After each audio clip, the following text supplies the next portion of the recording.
اور نماز ادا کرنے کا مقصد کیا ہے یہ بھی ہمیں قرآن ہی بتاتا ہے کہ ان الصلاۃ تنہا عن الفحشاء والمنکر، کہ نماز جو ہے، نماز اس کی ادائیگی، اس کا مقصد یہ ہے، نماز صرف سجدے کرنے کے لیے فرض نہیں کی گئی، نماز صرف جھکنے کے لیے فرض نہیں کی گئی، اللہ کی بارگاہ میں صرف سر زمین پر رکھنے کے لیے فرض نہیں کی گئی، بلکہ نماز اس لیے فرض کی گئی ہے کہ ادھر تمہارا سر، تمہاری پیشانی اللہ کی بارگاہ میں زمین تک لگ کر جھک جائے، اور ادھر تمہارے دل بھی خدا کی بارگاہ میں جھک جائے، اس طرح کہ تمہاری ذات سے ہر برائی اور بے حیائی ختم ہو جائے، دور ہو جائے۔ بے شک نماز ہر برائی اور بے حیائی سے روک دیتی ہے، ان الصلاۃ تنہا، بے شک نماز روک دیتی ہے عن الفحشاء والمنکر، ہر برائی اور بے حیائی سے۔ تو اگر کوئی نماز، ایک نماز پڑھنے کے بعد دوسری نماز تک، اور دوسری نماز پڑھنے کے بعد تیسری نماز تک، اور اسی طرح آنورڈ برائیوں سے رک گیا، بے حیائیوں سے رک گیا، اس کی زندگی پاک صاف ستھری ہو گئی ہر گناہ سے، تو نماز قائم ہو گئی۔ اور اگر نماز بھی پڑھ لی اور برائیاں اور بے حیائیاں بھی جاری رہیں، اور حرام خوریاں بھی جاری رہیں، جھوٹ بھی جاری رہا، اور ہر خلاف شریعت عمل بھی جاری رہا،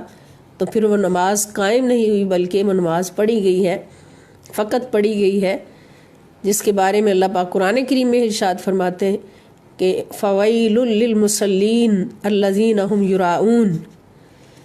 کہ بربادی ہے ان نمازیوں کے لیے، نماز پڑھنے والوں کے لیے، کہ جو فقط نماز کا دکھلاوا کرتے ہیں، یعنی جو فقط نماز پڑھ لیتا ہے مگر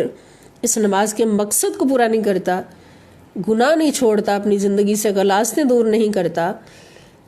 اور اللہ کی نافرمانیوں کے کام نہیں چھوڑتا، تو وہ نماز کو صرف پڑھتا ہے، صرف سجدہ کرتا ہے، اور سجدہ کرنا نماز کا مقصد نہیں ہے۔ اس لیے اللہ پاک فرماتے ہیں کہ مومن مرد اور عورتیں، ان کی شان یہ ہے کہ وہ نماز قائم کرتے ہیں، صرف نماز پڑھ کر نہیں چھوڑ دیتے۔ جیسے ہم قرآن کریم کی آیات پڑھ لیں مگر ان کے اندر اللہ پاک میں حکم کیا فرماتے ہیں ان کو بھول جائیں۔ قرآن کو پڑھ لیں، تلاوت کر لیں، مگر ان آیات کا مقصد کیا ہے ہمارے تک پہنچانے کا، کہ لوح محفوظ سے اللہ پاک نے اس قرآن کو ہمارے پاس، ہمارے ہاتھوں میں دے دیا،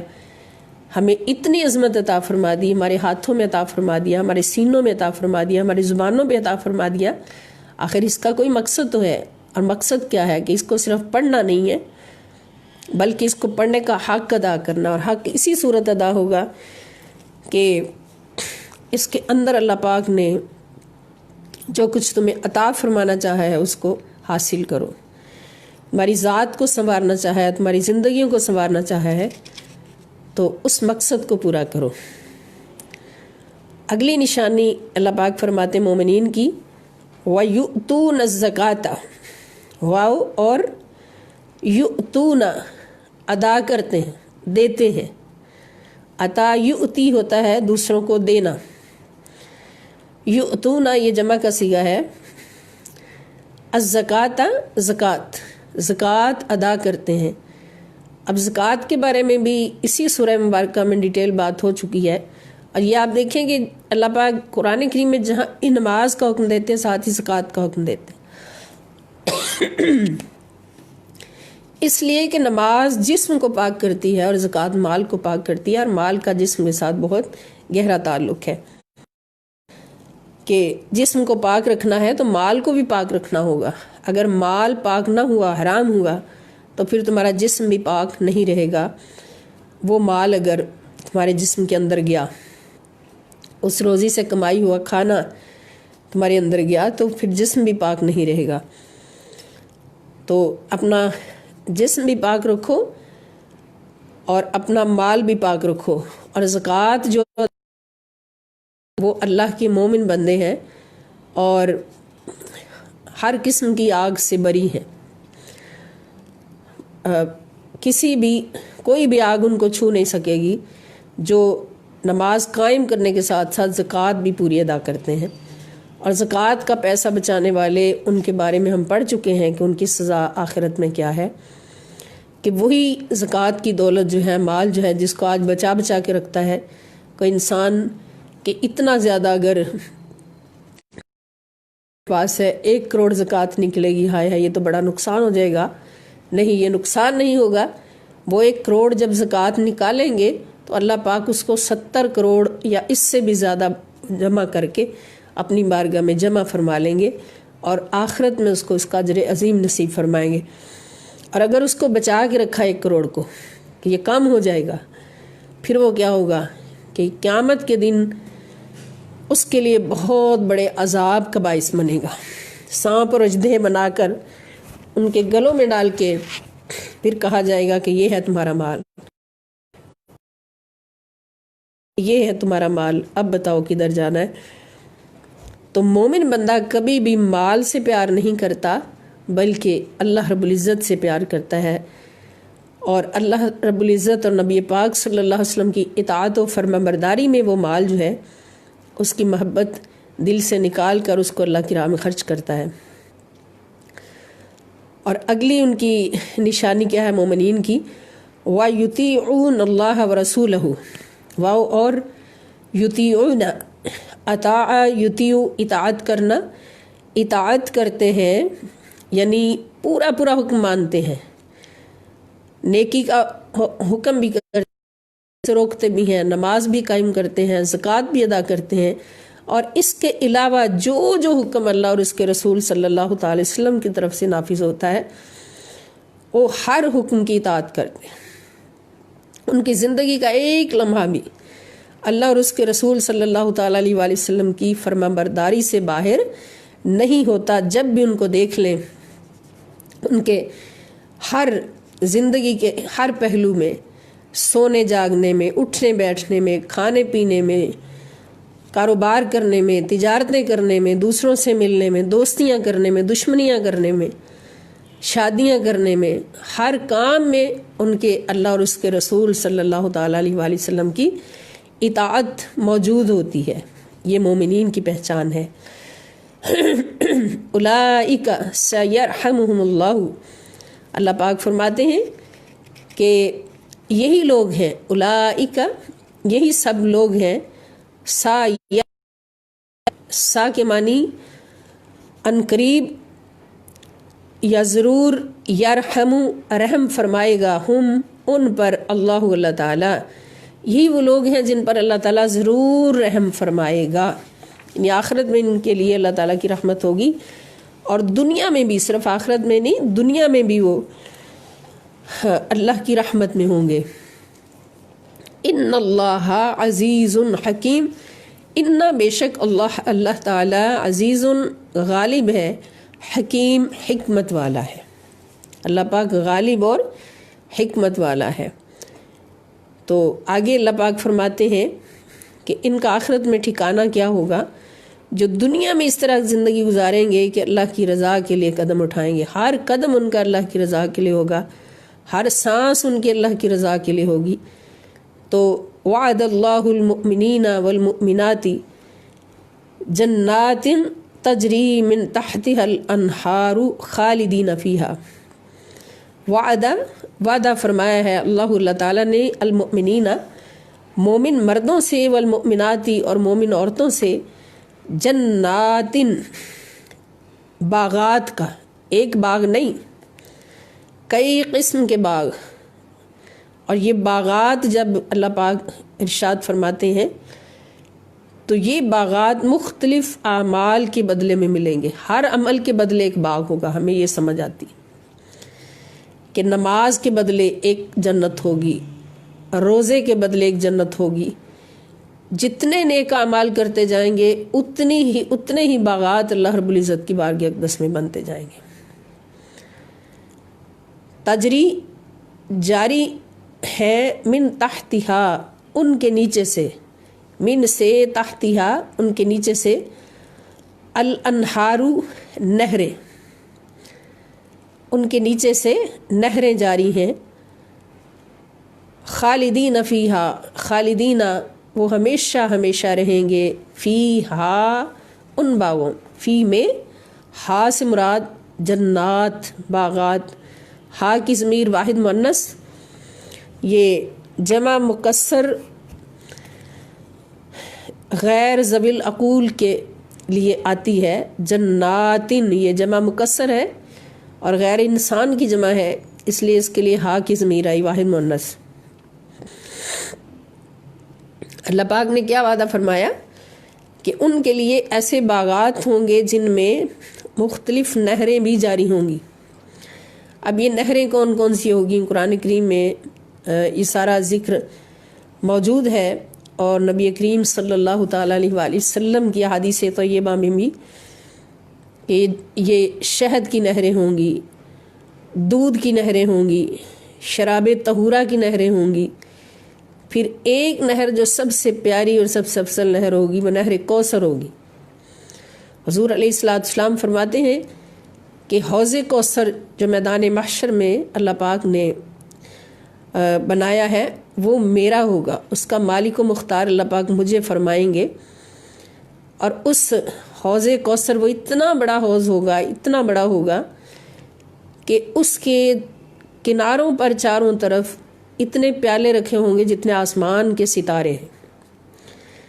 اور اتنے کثرت سے پیالے اس لیے ہوں گے کہ میں اپنی امت کے تمام مومنوں کو جنہوں نے دنیا میں اللہ اور اس کے رسول صلی اللہ علیہ وسلم کو راضی کیا اور رسول پاک صلی اللہ تعالی وسلم کے ساتھ ان کی پختہ نسبت ہے، ان سب مومنوں کو اپنے دست مبارک سے بھر بھر کے پیالے پیش کروں گا، عطا فرماؤں گا، اور پھر اس حوض سے ہر جنتی کی جنت میں ایک نہر ہوگی، اس حوض سے وہ میرا حوض ہوگا، اس سے ایک ایک نہر ہر جنتی کی جنت میں ہوگی، وہ نہر کوثر سے نکلتی ہوگی، یعنی نہر کوثر کہلائے گی، اور یہ سب سے افضل کہ اس نہر کی نسبت حوض کوثر کے ساتھ جو کہ نبی کریم صلی اللہ تعالیٰ علیہ وآلہ وسلم کے چاہنے والوں کو ملے گا۔ اسی لیے اعلیٰ حضرت عظیم البرکت نے فرمایا کہ آج لے ان کی پناہ، آج مدد مانگ ان سے، آج لے ان کی پناہ، آج مدد مانگ ان سے، پھر نہ مانیں گے قیامت میں اگر مان گیا۔ وہاں تو دیکھ کر ماننا ہی پڑے گا اور مان جائے گا اور کہے گا کہ حضور میں بھی آپ کے پاس ہی رہتا تھا، لیکن آج اگر مانا ہے تو پھر کل یہ شرف نصیب ہوگا انشاءاللہ۔ جو آج بارگاہ مصطفیٰ صلی اللہ تعالیٰ علیہ وآلہ وسلم کے ساتھ اپنی نسبت پختہ رکھیں گے، حضور کو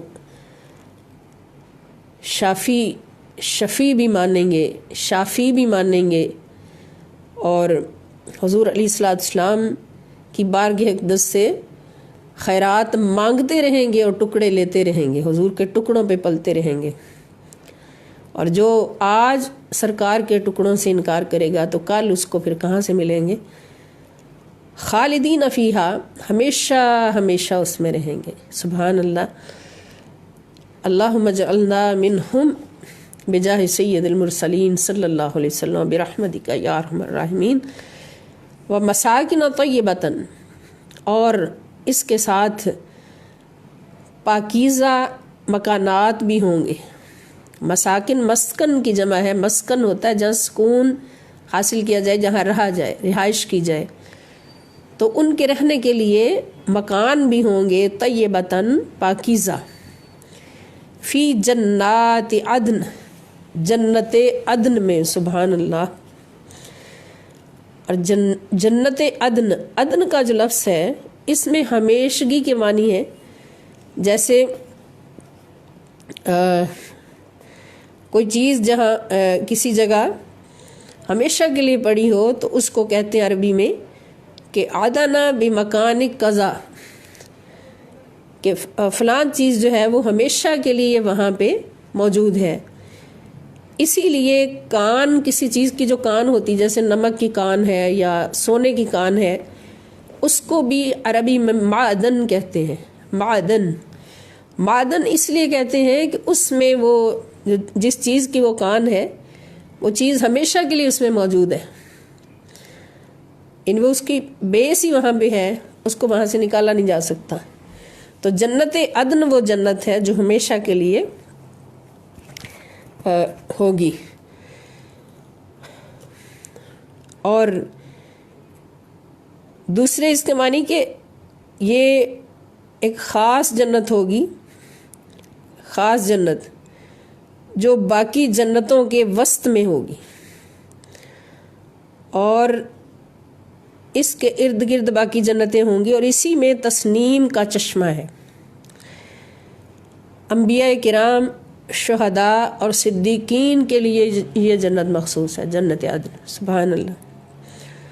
اور پھر جو ان سے عشق کرنے والے، ان کے خدمت گزار،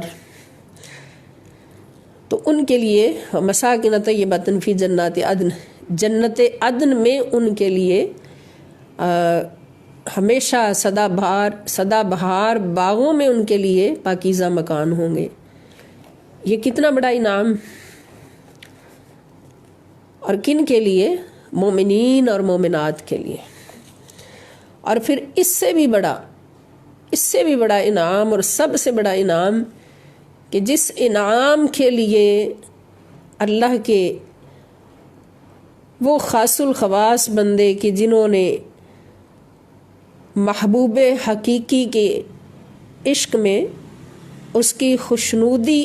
حاصل کرنے کے لیے سب کچھ قربان کر دیا، ریاضتیں، مجاہدے، شب بیداریاں، اور اس کے دین کی ساری خدمت گزاریاں، حتیٰ کہ سر کٹا کر بھی مسکراتے رہے، ان ہستیوں کو جس انعام کی طلب ہے، ان ہستیوں کو جنتوں کی طلب نہیں، باغوں کی طلب نہیں، سدا بہار جنت عدن کی طلب نہیں، طلب کس چیز کی ہے؟ وَرِضْوَانٌ مِّنَ اللَّهِ اکبر، اور اللہ تعالیٰ کی رضا، اللہ تعالیٰ کی خوشنودی، سب سے بڑا انعام، کہ جس انعام کے لیے کوئی خاص بندوں کا گروہ ہے، خاص الخواص بندے، کہ جن کو نبی کریم صلی اللہ تعالیٰ علیہ وسلم فرماتے ہیں کہ بلا حساب جنت جانے کا آرڈر ہوگا، لیکن وہ کھڑے ہوں گے، اللہ تعالیٰ فرشتوں سے فرمائیں گے کہ ان کو جنت میں لے کے جاؤ، ان کی ذمہ تو کوئی حساب ہی نہیں ہے۔ تو وہ بندے روئیں گے کہ فرشتوں، ہم نے جو کچھ بھی کیا وہ جنت کے لیے نہیں کیا، ہمیں تو جنت والا چاہیے، ہمیں تو اپنے محبوب کے جلوے چاہیے، محبوب کا قرب چاہیے۔ تو اللہ پاک مسکرا کے فرمائیں گے فرشتوں، یہ وہ خاص الخواص میرے بندے ہیں کہ جنہوں نے کبھی بھی جنت کی طلب نہیں کی تھی، جب بھی طلب کی تھی اپنے رب کی طلب کی تھی، محبوب حقیقی کی طلب کی تھی۔ تو یہ اس طرح سے جنت نہیں جائیں گے، ان کو سونے کی بیڑیاں پہنا کر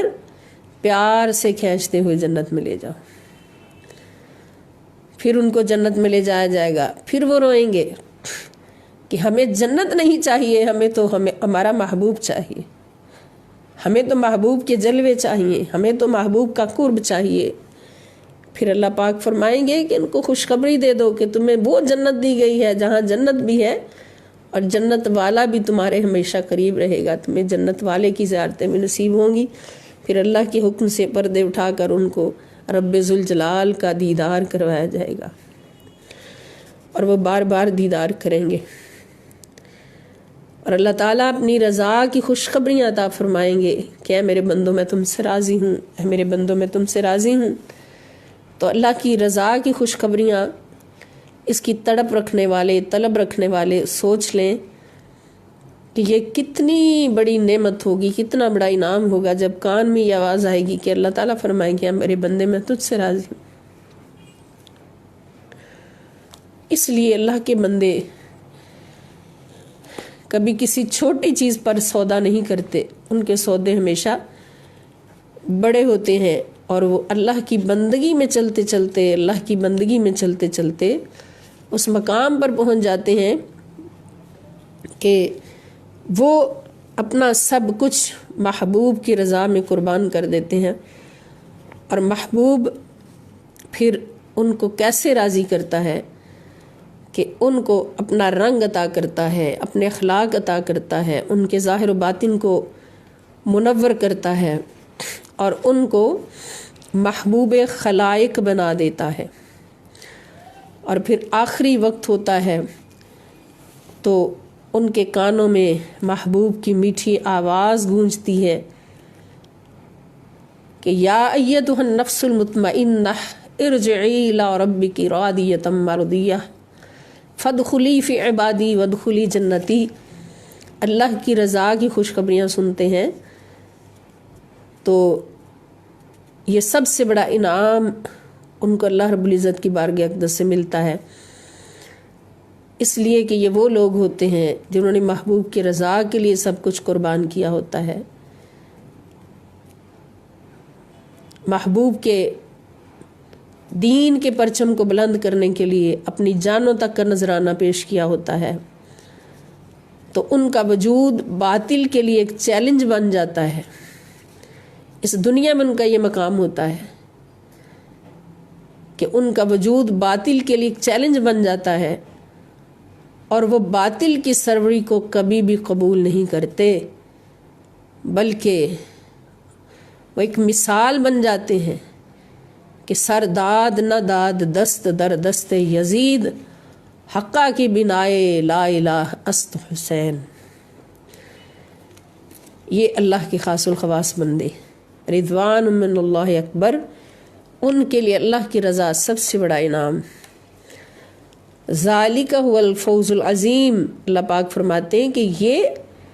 سب سے بڑی کامیابی ہے، اللہ کی بارگاہ میں آخرت میں یہ سب سے بڑی کامیابی ہے۔ اور خوش نصیب وہ بندے جو اسی دنیا میں رہتے ہوئے اس کامیابی کو اپنا مقدر بنا لیتے ہیں، اس لیے کہ وہ دنیا کو ٹھکرا دیتے ہیں۔ یہ مومنین کی شان ہے، مومنین کا انعام ہے، اور یہ صرف مردوں کے لیے نہیں، مومن مرد بھی اور مومن عورتیں بھی، سب کے لیے جو بھی اس کیٹیگری میں کامیاب ہو جائے۔ یا ایھا النبی، آگے اللہ پاک فرماتے ہیں کہ چونکہ یہ فتح مکہ کے بعد نازل ہونے والی آیات ہیں اور اس وقت اسلام کا پرچم بلند ہو چکا ہے، اسلام کا بول بالا ہو چکا ہے، مسلمانوں کی حکومت قائم ہو چکی ہے، تو کفار و منافقین بہت جل بھن رہے ہیں اور آپس میں سازشیں مسلمانوں کے خلاف کر رہے ہیں۔ تو اللہ پاک پھر اپنے نبی سے فرما رہے ہیں کہ یا ایھا النبی، اے میرے نبی صلی اللہ علیہ وسلم، جاہد الکفار والمنافقین، کفار اور منافقین کے ساتھ جہاد کیجئے، جہاد جاری رکھیے، یعنی ان سے کبھی بھی غافل نہیں ہونا، ان سے کبھی بھی لاپرواہ نہیں ہونا۔ واغلظ علیہم، اور ان پر سختی بھی کیجئے، ان پر اپنا رویہ سخت رکھیے، اس لیے کہ یہ گستاخ ہیں، یہ سازشی ہیں، یہ رحمت للعالمین صلی اللہ تعالیٰ علیہ وآلہ وسلم کے خلاف بھی اور آپ کے صحابہ کے خلاف ہمیشہ سازشوں کا جال بنائے رکھتے ہیں۔ وَمَأْوَاهُمْ جہنم، اور ان کا ٹھکانہ جہنم ہے۔ وَبِئْسَ الْمَصِيرُ، اور یہ بہت برا ٹھکانہ ہے، کن کا؟ کفار اور منافقین۔ منافقین کے بارے میں ڈیٹیل گفتگو گزر چکی ہے۔ اللہ پاک فرماتے ہیں یحلفون باللہ ما قالوا، یحلفون، یہ قسمیں کھاتے ہیں، باللہ، اللہ تعالیٰ کی، ما قالوا، کہ انہوں نے یہ بات نہیں کی، یعنی جو باتیں چھپ کے کرتے ہیں، جب ان باتوں کا پتہ چل جائے مسلمانوں کو اور ان سے پوچھی جائیں تو یہ اللہ کی قسمیں کھا کے کہتے ہیں کہ یہ بات ہم نے نہیں کی۔ وَلَقَدْ قَالُوا، اور بے شک قالوا، انہوں نے کہی تھی، کلمۃ الکفر، کفر کی بات، انہوں نے کفر کی باتیں کی ہیں، یعنی مسلمانوں کا مذاق اڑاتے رہے ہیں اور نبی کریم صلی اللہ تعالیٰ علیہ وآلہ وسلم کی گستاخیاں کرتے ہیں، تو یہ کفر کی باتیں کرتے ہیں۔